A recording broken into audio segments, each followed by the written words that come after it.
Jamen, jeg hedder Torben Frimer, kommer fra Morsø Kommune, sidder som faglig leder af kommunal ejendom.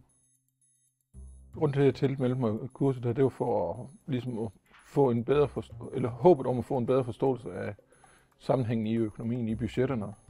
Fordi en ting er at forstå de tal, du får, men hvad ligger til grund for, at tallene ser ud, og budgetterne ser ud, som de gør.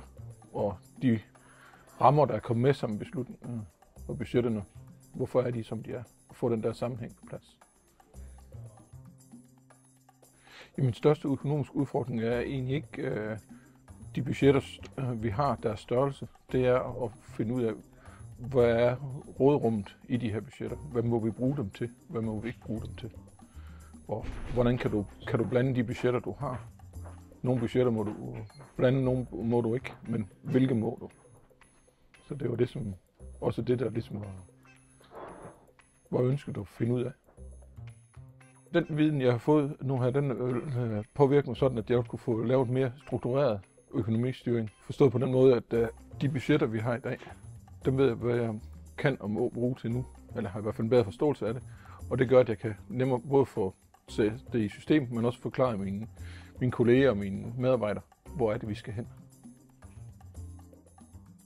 Den måde, jeg så økonomien på, det er ikke den måde, andre ser den på. Og så de erfaringer, som det har givet mig. Den læring, det har givet, at forstå andres syn på den samme økonomi. At den økonomi, vi har, den kan godt være den samme, men vi ser vidt forskelligt på den, og den mulighed, vi så kan få ud af den.